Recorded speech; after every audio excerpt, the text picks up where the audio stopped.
有请节目主持人赵传。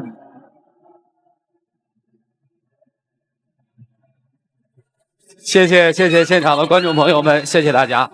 欢迎电视机前的观众朋友走进天津卫视的大型情感节目《爱情宝箱》。今天我们请到的几位老师是谁？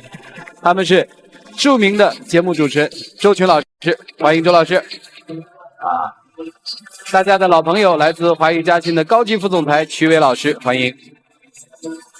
著名的节目主持人莎娜老师，欢迎。你们的爱情导师涂磊老师，欢迎。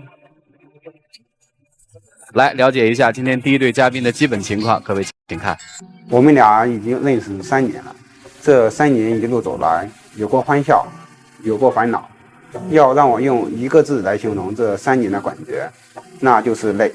我们俩都是离异的，能走到一起很不容易，但是我们经常会因为我的肥胖而吵架。生活中的点点滴滴已经让我濒临离婚的边缘。其实我也不想和他分开，只想和他永远在一起。我也不想在感情上有任何闪失，不想再失去我第2次婚姻。如果说我感情破裂了，我不知道我以后的人生会是什么样子。掌声有请这一对，有请。男嘉宾刘先生，32岁，来自江苏电工，有请刘先生，有请。女嘉宾张女士，31岁，来自江苏无业，来，有请张女士，有请。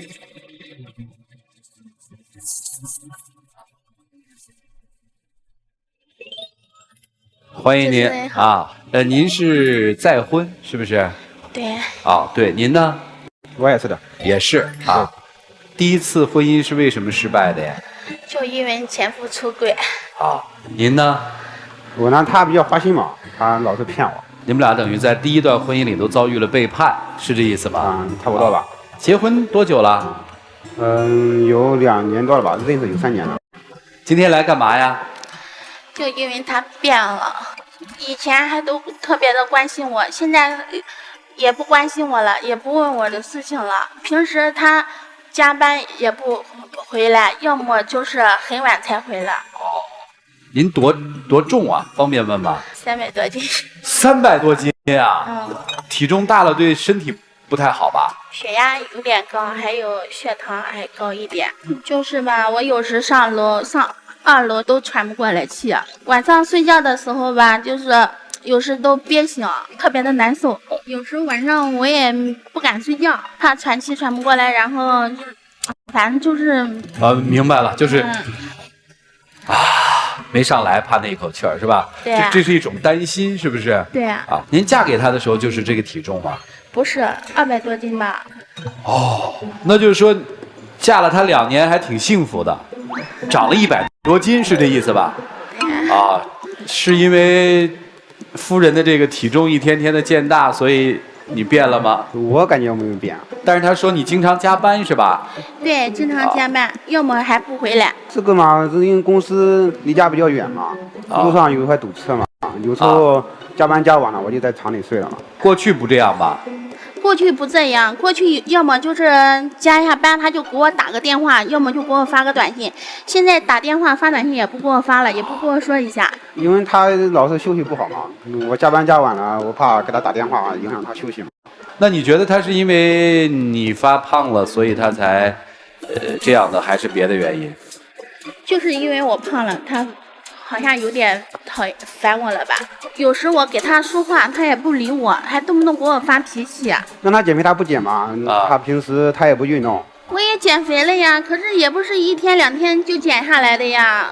反正我在家的时候嘛，他也不做家务，都是我做。但是我也没闲着，我晚上有时也做兼职，就是做到凌晨1、2点钟，有时3点钟吧。白天要休息的。就是我不休息好，容易脑供血不足，然后引起疼痛。所以我就是白天休息，然后他做家务，就这样。那你指他变了，到底是怎么变了呢？就是吧，我有时候给他说一些，我身体不好了，让他陪我去医院去看。他总是给我发脾气，说你自己不会去看啊。然后就说请不下来假。以前吧，我跟他说了一下，他说我请2个小时的假行不？现在也不请假了，也不陪我去了。那现在厂里的领导换了嘛，制度上管得严了，请假不好请，请假都要扣钱的。他愿意带你出去吗？他不带我出去，整天就说他累啊什么的，反正就是不带我出去。因为我休息的时间本来就少，在家的时间也不多，回到家我还做家务，他又不做，我感觉我没有时间陪他去啊。我拿手机这样自拍一下，他说你拍什么？你看你这么胖，就这样说。你看你从结婚，你看你都胖了100多斤了，你还不减肥？然后他以前也不说，现在他老是反正每天都会提的。老是说你该减肥了，你每天都说你去跑步，都让我去减肥啊。他也说了，你看现在我也不小了，又提要孩子的事情，包括他家里人也提着要孩子。本身我身体都不好，还都不关心我，整天要说要孩子的事情。我心里非常的压抑。家里的老人他年纪大了嘛，他想尽快要一个自己的孙子或孙女嘛。所以说他整天的和我老婆提嘛。你第一段婚姻有孩子吗？没有。所以你着急吗？你想要吗？我也想要。但是可能他现在这个身体条件不太允许你们要孩子吧？对，是的。急吗？我倒不急，反正就家里老人急嘛。你刚才说你也想要啊，你怎么又不急啊？那想要他身体不好嘛，只能先把身体调养好了再要嘛。当初你看上他什么了？要娶她？我感觉他声音蛮好听的嘛。啊，声音好听啊？他人也挺善良的嘛。是不是对他冷淡了？没有，他老是天天对我发火啊，动不动说错一句话他就生气了。那他为什么对你发火呢？他老跟我和我前妻有联系嘛。就因为他还有别着急，你跟谁有联系？前任有联系啊。他发现你跟你的前任有联系，是认为还是发现呀？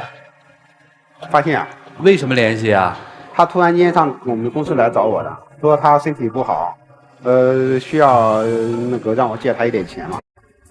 我看他一个女人挺可怜的，就给了他一点。你是怎么发现的呢？因为那次去那个医院去拿中药的时候，然后有个人给他打电话，我接的，他出去了，放在柜台上的手机。然后我问他是谁，他就挂掉了。回到家，然后我就问他了，我说你可以告诉我到底是谁，他还不告诉我。然后我就跑到那个电信营业厅，我说帮我充一下话费，这是我朋友的。然后他问我朋友名字叫什么，我就谁谁谁，我就告诉他了。他说不是这个人，告诉我是谁，我也知道他前妻的名字。然后回到家，我就肯定我是给他发火的，我说我和你在一起，你为什么要骗我？你到底是什么意思？你曾经给我保证的，到现在还是给他联系是吗？我不是怕你生气嘛，你的身体就不好，生气对身体也有影响嘛，所以我们也告诉你。刚才他在说前妻的时候，你说了一个什么理由？他妈妈，反正妈妈每天就说我，你看看你都多大了，身体还这么胖，说的你就说你减下肥啊什么的，老是在我旁边这样说我。然后我说我身体本来都不好，我说你不要再说了，我心里也不好受，我这样说的。他反正基本上每天都这样给我说，我给他说了，他还不听我的，也不跟我说。我说你可以跟你妈沟通一下。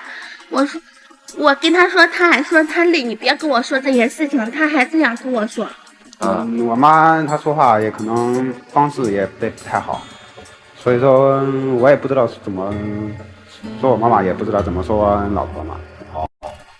刚才两个人都说了一个共同的其实你们都期待有一个自己的孩子，是吧？对，对吧？对，是的。那你这个体重减下来以后，是不是就有可能了？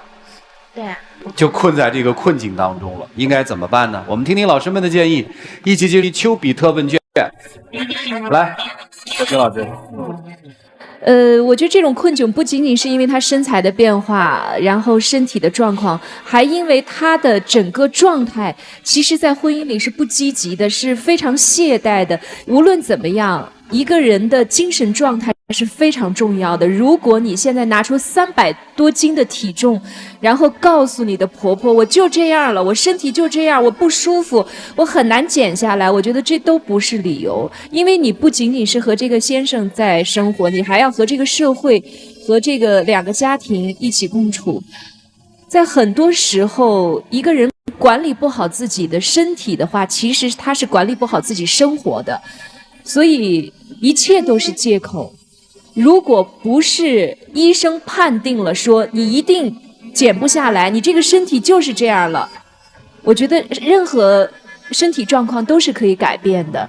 所以女生，我特别想跟你说，你能不能下定决心，从改变自我开始，而不是要求男生开始。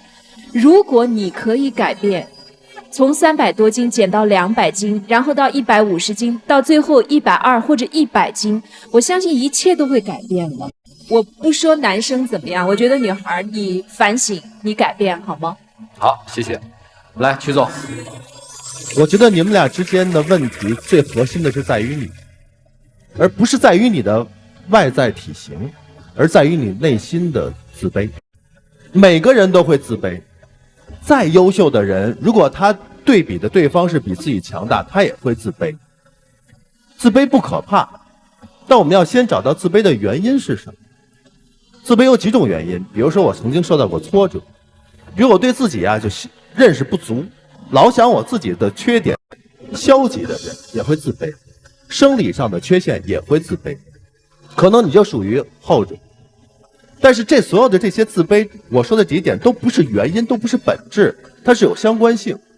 自卑的本质是什么？是你根本就不能接纳现在的你自己。说白了，你自己看不起你自己，这个是自卑的本质。你想一想，所有你过于敏感周边人对你的态度，包括老公不回家是因为嫌弃你胖，包括婆婆想让你减肥生孩子，你觉得烦发火也是嫌弃，你觉得都是嫌弃，甚至于别人说的一些话、一些眼光，你都觉得是在看不起你。其实不是的，很多时候你可能误解了，而真正你内心你没有接纳你自己现在的状态，你是自己看不起自己。所以找到真正自卑的原因，我们就知道怎么去改正。你要自己接纳自己的状态。你现在就是310斤，那好，自我鼓励。设定个小目标，你能回到200斤吗？当然可以了。今天310，明天呢就可以减到300，然后后天呢，别太快啊，要注意健康的减肥，要运动，好不好？回到200斤不是梦，好不好？就这样，姑娘，加油！好，谢谢曲总啊。来，山大老师，刚才有一个细节我注意到。就是我们中间在调整女方的麦克风，然后我们的导演说让她往后站一点，女生没有听到。你原本在生活当中对她的态度一下就暴露出来了。你眉头紧锁，用非常严厉和大的声音跟她说：“你往后退一点。”所以能看得出这个女孩在跟你过日子的过程当中是多么的小心翼翼，因为她身材这么胖。因为他自卑，所以你有一种高高在上指责他的权利。他跟你结婚2年，长了这么多的体重，你没有好好的引导他，除了指责抱怨，还刺伤他。你让他如何自救？所以我觉得，不要把所有的问题都怪在女生的头上。她是有懒的那一面，是有可悲的那一面。但是你作为他的终身伴侣，既然选择了他，那请你接纳他所有的一切。每个人都不是完美的，明白了吗？明白。接下来说女孩啊，她为什么会变？因为你不变呀，你让她看不到跟你继续再过下去的希望，看不到未来的美好，你一成不变，还在往下走。你不要想他，不要想任何人，你想想你自己。你这样的状态去度过余生，你甘心吗？你愿意吗？你愿意活得这么卑微，这么谨小慎微，这么小心翼翼的过日子吗？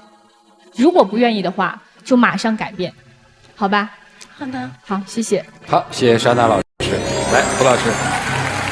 与其说男生是看上了你的善良，喜欢你的声音，不如说你可以给他带来安全感。这种安全感就来源于你的自甘堕落。你晚上睡觉得仰着睡吧，还是侧着睡？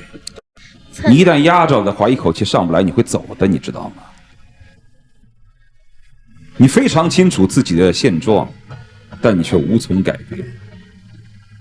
你的上一任是那样的伤害了你，你以为找到这个老实的男人，所以其实你比在上一任当中还不够积极，不干活，整天胡乱猜疑，不愿意减肥。所以说在这段婚姻当中，你想想为什么他还会反反复复跟前妻去联系？你看看你现在整个的样子，你在生活当中已经成为他一个照顾的对象，而不是一个妻子。其实孩子也好，感情也好，我说难听一点，都不是你现在考虑的重要的问题，而是你整个人生姿态的问题。你再不做就来不及了，好吗？好。男方如果在第二段婚姻当中，你希望能够有孩子，能够不像第一段婚姻那样悲哀，那你就应该监督他呀。你能说他200斤到300斤没有你的问题吗？所以你别什么也不管，什么也不付出，任由他这样下去。先把肥减下来吧，其他都先慢慢再说，就这样。好，谢谢涂老师。归结起来，我把老师所有的话归结起来，女生要调整你的生活态度，要积极起来。胖没有什么，生病没有什么，没有任何一个人有权利去指责一个胖的和生病的人，没有权利。这有什么呀？有权利指责的是说，一个人因为自己胖和因为自己有点病而放弃了对生活的追求，在这儿哭哭啼啼的想要一个好生活，你自己都不努力，怎么会有好生活？这位老师们说的大概第一层意思。第二层意思是对先生说的，这是你的一个自我选择，对吧？如果你选择了，你有情绪也好，有什么也好，我们都可以理解。但是有一点是不可理解的，既然你选择了他，你自己又说想跟他好好过，那你就应该好好的帮他。帮他不仅仅是沙闹老师所说的在经济上的这种帮，因为一个男人嘛，一对夫妻嘛，在家里面要共同的给这个家去挣钱，这是你的义务，对不对？不叫帮助。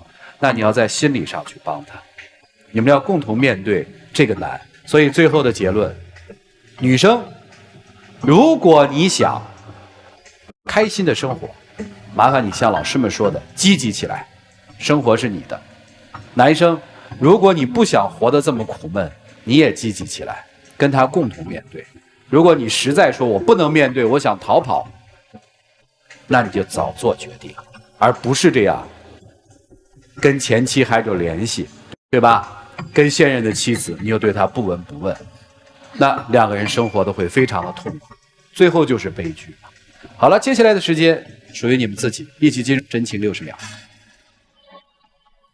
如果你再和你前妻这样老是联系的话，你以前也跟我保证了不和他联系，为什么老是联系呢？这样你觉得咱俩还能对立下去吗？从今往后呢，我向你保证，我不会再和我的亲戚联系了。你看我们俩能走到一起也不容易，那就让我们都相互包容一些，再共同走过以后的风风雨雨吧。反正呢，咱们父母呢，我也会好好的和他们说，让他们也不要急着那么逼着咱们要孩子。整天以健康为重嘛，你就不要整天的那么苦闷啊，生气了，好不好？我也会为了你好好减肥。谢谢两位，请回，请回，请回，谢谢啊。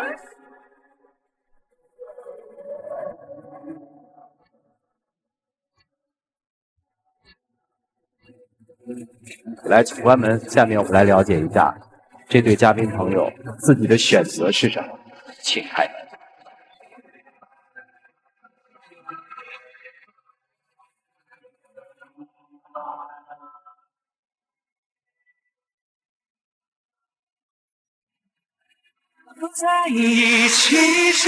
积极一点啊！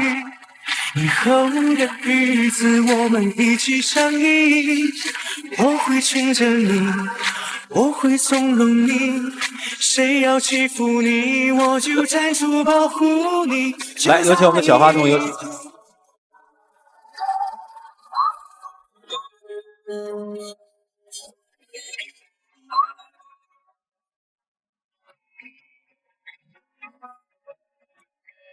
谢谢啊！好了，礼物送给你们，还有话跟妻子说吗？就让我们以后好好的在一起吧。好多观众让你抱一个，跟哪抱啊？来，谢谢谢谢。不管有没有病，都要调整好心态，好吗？加油，请回那边。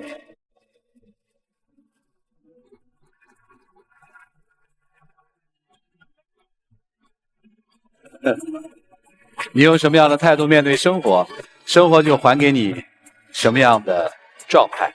好了，祝他们开心的生活吧。了解下一对的基本情况，各位请看。我们俩是通过朋友介绍认识的，到现在我们结婚2年了，我们有一个女儿。我们俩相差10岁，在性格和沟通上会产生很多代沟。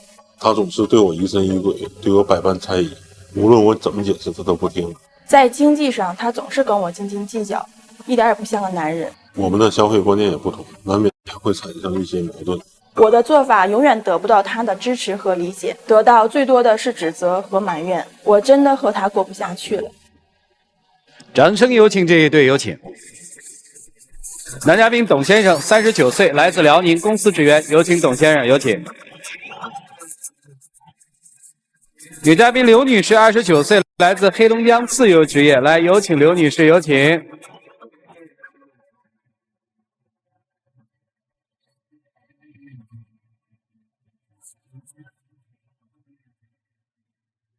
欢迎两位哈。主持人好。大他10岁哈。好，这个今天谁要来啊？是我提出来的。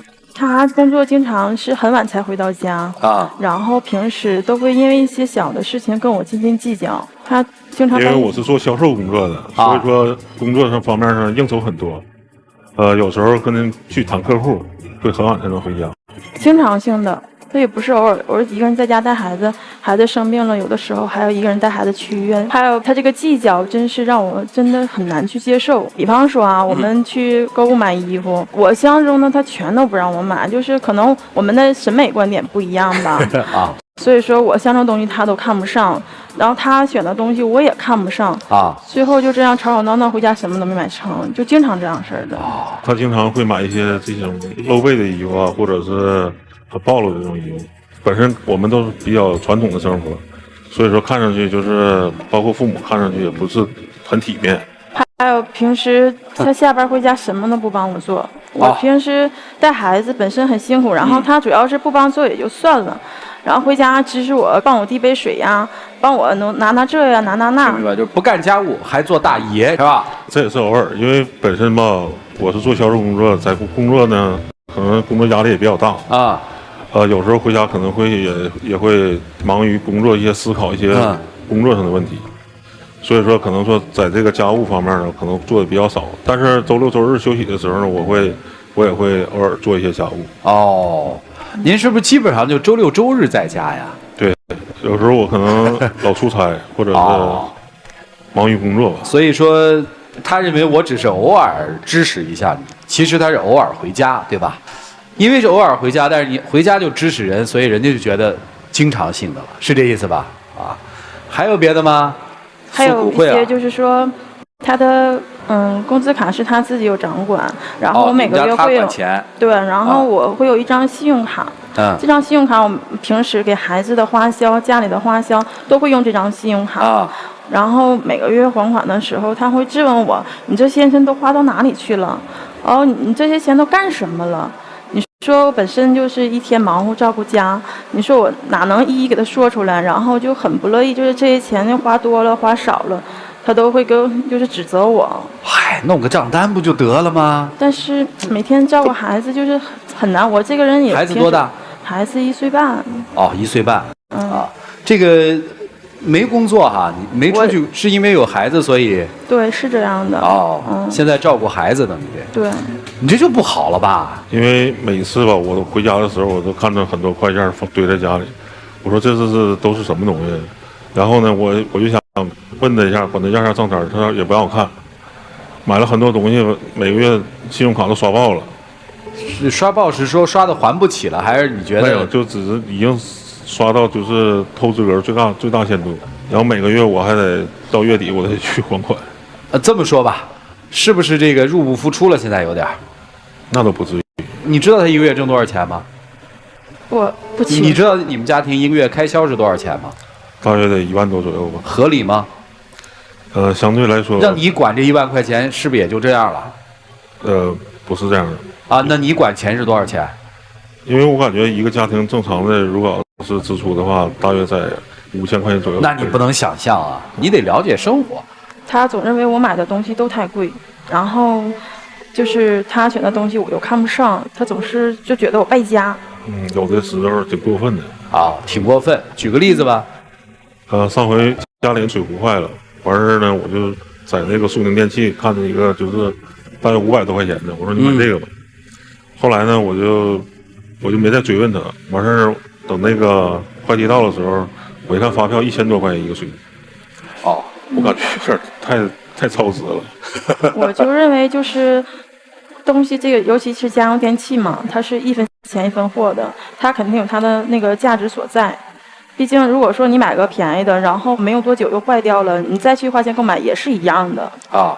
对，我们总是就是这只是一个例子，但其实生活当中有很多这样的事情发生，就是总是观念不一样。拿3个月的账单，夫妻对一下，最后商议家里面到底要开支多少钱，开不就完了吗？这事儿不是很简单吗？人家在家里带娃，人家也不容易啊，是花点呗。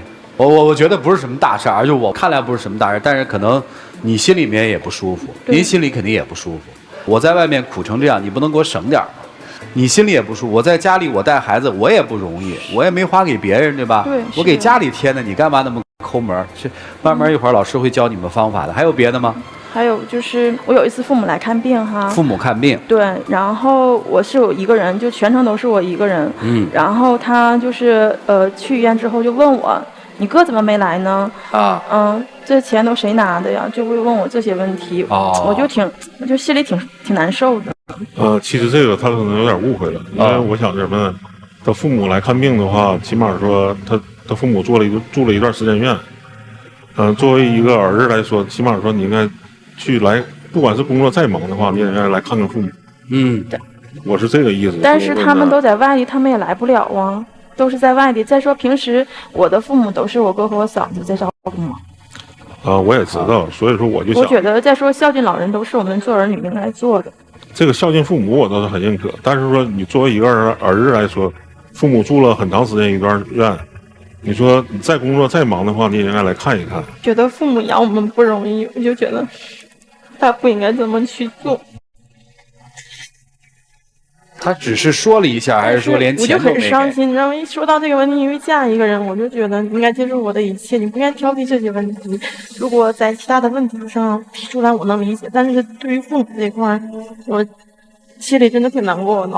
还有就是那辈子我看我手机聊天记录，虽然说看看手机没有什么，我也没有什么说就是没有什么就见不得人事让他看，我都不看，我不担心。但是作为夫妻之间，这是相互的信任和尊重的问题。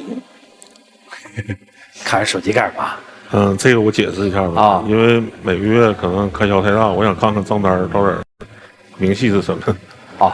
你是想看账单是吧？对。那不是，你看人没查你的通话记录什么的，是这样吗？看到我信息了，他。一般就是看他手机的时候，可能蹦出了2条信息，我就点了一下，可能偶尔看了一下。对，就是您的意思是不小心看了人家信息了啊？一种误会而已。其实心里还是挺好奇，想看吧？没有，想吧？你是经常是不想就不正常了。因为他本身他也没有什么外面的社交，他基本都在家里。行，钱不让花，是吧？人见不着，老爹老妈生病了你也不出力。还说我是吧？临老了你还不相信我，你还想过吗？想啊，想过啊？那您还想过吗？我不知道该怎么办。你们在家里提及过这些事儿吗？比如说不过了或者怎么样，吵过吗？吵。他的生活里的态度就像今天这样吗？还是说他也会发脾气，会爆发出来？他很少，一般都是我发脾气。哦，都是你发脾气。是。他就这样是吧？他一般哦，这才可怕的，你知道吗？不说呀，全憋肚子里了啊！肚子那么大就是憋的是吧？有气你往外放啊！对于你妻子，你有什么不满意的吗？反正今天来我们这儿了嘛，咱们把话说开，让老师帮你们分析嘛。因为可能是年龄相差的10岁，可能说有一些代沟，在沟通问题方面，我们可能说有不同的见解啊。举个例子吧，就是我们昨天来天津的时候啊，因为我经常出差，我也知道天津那个打车的地方就在地下，然后呢那边有2个箭头，他说他那边也有打车的地方，结果我就跟他说我经常会来这地方，我们就在这打车吧。然后他非得去那边，然后到那边呢，我们大约能走了4、5分钟，都出站台了，才打着一辆车，好不容易啊。所以说他比较阴性，就随意看到什么就想什么，这样式的。在家里是不是你算是那个能拿主意的？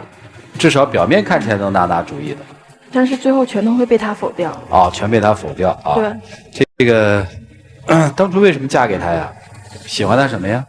他的成熟，我就觉得年长我一些，会稳重一些，然后会这个变了吗？包容一些。变了吗？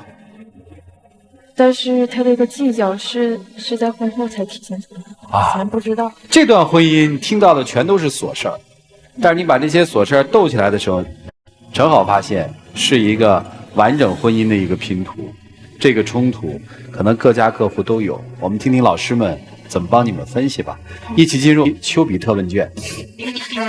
周群老师啊，我都在想啊，现在这个职业女性她回归到家庭，其实是需要很大调整的。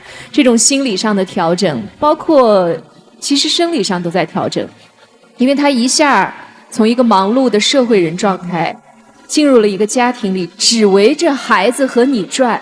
然后你还不在家，他所以所有的生活就只有孩子了。我觉得通常在一开始的时候，先生是可以理解女性在这个时候有焦虑啊，有埋怨呀，但是时间长了，我觉得你可能就很难理解了，因为在这种状态里，大家都疲惫，尤其是你工作又比较忙，销售的压力又比较大的情况下，我觉得你就很难理解他所做的一切，所表达的一切，你会觉得这是无事生非、胡搅蛮缠，而事实上对于他来说也是一个非常痛苦的过程。我可能会站在女性的角度想得更多，我觉得尤其是当孩子比较小的时候，当他没有办法像曾经一样光鲜亮丽的跟外界社会接触的时候，而你又一直不回家的时候，这个时候你可能要更多的体谅他，好吗？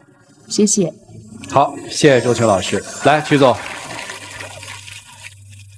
一脚呢是因为不容易啊，这埋怨呢是因为不满意啊，所以你们双方呢在一起最缺的是什么？就是有效的沟通。很多人其实沟通的一种有效方式是吵架，但是有的夫妻呢，能够把这架吵的呀，关系还好像更近了一步，而你们俩吵架呢是两败俱伤。为什么呢？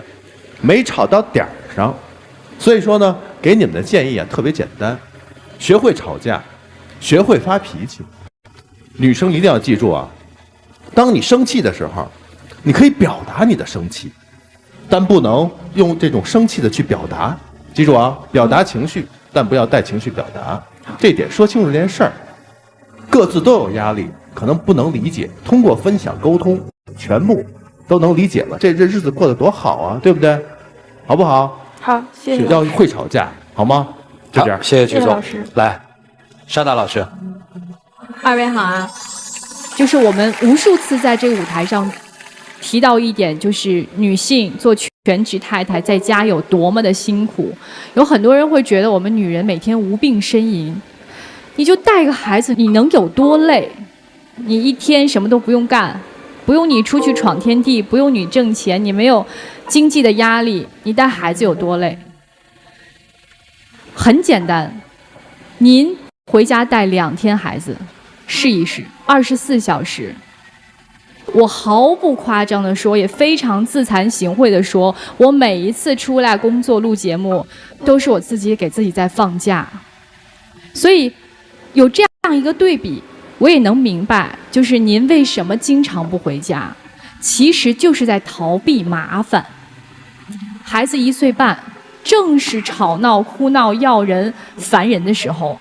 当您每天在外面工作了一天，非常疲惫，回到家里面是妻子无休止的指责也好、埋怨也好、发牢骚也好，然后那边是孩子一直哭哭啼啼，这样的一个声音，肯定不愿意回家呀。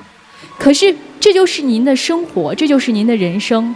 你越逃避，你离他越远，你会与这个家庭越来越陌生，你就越来越害怕回到这个家了。所以你现在要调整的是什么？你要找到回家的乐趣。回到家里面能有什么？有妻子和孩子，他们是麻烦，但他们也是你人生最大的依靠和支持。如果你一直处在这样的一个死循环的状态当中，那妻子有一天早晚会伤心欲绝。更何况你不仅用身体力行来反映你不回家这样的一个状态，你还用言语、用一些行为去伤害妻子的心。你说那些话，说你哥哥什么怎么不来，你知道这些话的潜台词就是你1分钱不挣，花着我的钱，你还这么能花，不仅自己花，还给你的家人花。这就是他心里对你的想法和看法。你想想这话如果这么直白的翻译出来有多么的伤人，对不对？接下来跟妻子说的一点是什么？我觉得您要调整一个状态，是你自己心里对丈夫的一个想法。我很惊讶的是，你居然不知道你丈夫1个月挣多少钱，这是你妻子的失职。你不能把一门心思，把全部的注意力放在孩子和自己身上。你忘了这个家庭里面还有一个成员是丈夫，他质问你花销，其实这也是跟你沟通的一种方式。你如果换一个角度去想，他可能是想了解一下有哪些地方需要花销，你需要买什么。如果你换一个心态去想他质问你这件事情的话，角度就会不同。心态调整好了，很多事情就会迎刃而解，好吧？谢谢。好，谢谢二位。谢谢莎莎老师。来，涂老师。我问一下女生啊，事到如今，你觉得嫁亏了吗？没有啊，选择的就是我怎么感觉嫁亏了呢？本来想找一个成熟稳重的，这种成熟和稳重可以在生活当中包容你，甚至在一些人生上引导你，对吧？本来以为找一个年纪大一些的，在经济上可以多承担一些，是吧？但结果呢，钱花不着，是吧？包容也没有。原来的成熟稳重，在生活当中变成了伤害你或者让你不快乐的元素，这可不就是嫁亏了吗？或者说，不说那么难听，跟你结婚之前想象的不一样，是吧？是。要不然你怎么可能流眼泪呢？说实在话，其实我觉得男方你有点不地道，你知道吗？你娶一个比自己小10岁的年轻貌美的女子，你本来就要付出一定的代价，对吧？我所指的这个代价未必是经济代价，而是更多的包容、耐心和指导。谁让你找一个比自己小10岁的呢？你不可能说你找回来之后就希望她迅速的能成为跟你一样一个40岁左右的中年女人那样的成熟，这是不可能的。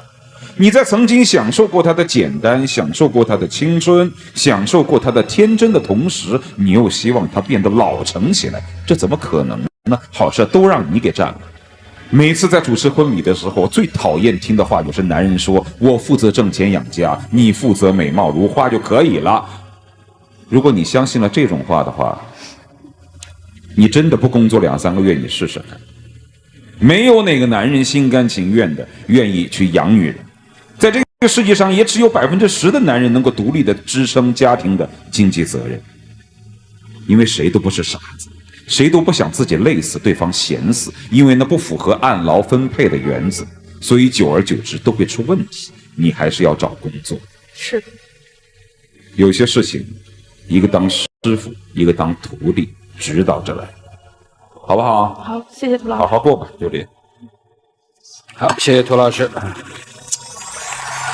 啊，生活里面有好多事儿嘛，我都不想跟他说，我就想跟你说点什么，就是咱简单点，把钱给人家，你管吧，我相信你，给我生了娃了，对我也不错，对吧？你愿意怎么花怎么花。你要想到一点，他要把所有的钱都花完了，睡大街他也陪你睡就行了，有啥呀？行了，接下来一起进真情60秒。老婆，那个今天来到这里呢，我想说3点。第一个呢，在今后的生活当中呢，我会照顾好你跟孩子，然后呢，我把这个家营造好。第二，我会在工作上多抽一些时间来陪你。我在工作上也会认真的继续我的工作。那么在孝敬父母方面呢，我们也会像以前一样，把我们的父母老人双方的老人都照顾好。然后我想衷心的说一声，就是说我们还会好好的经营我们这个家，让你更幸福和孩子。谢谢。但是你每次都是这么说，现在我也不知道该怎么办。请亮灯，谢谢两位，请回吧。啊。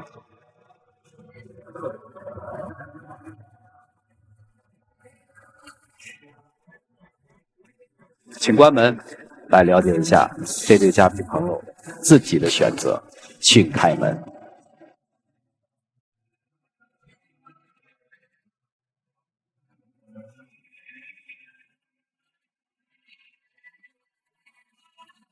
若在一起，谁让我们相遇？以后的日子，我们一起相依。我会宠着你，我会纵容你，谁要欺负你，我来，有请我们的小话筒，有请。就在一起。男孩女孩啊？还要老二吗？那个还憋着要呢，那你还不赶紧把钱交出来？真是，谢谢你们，请回。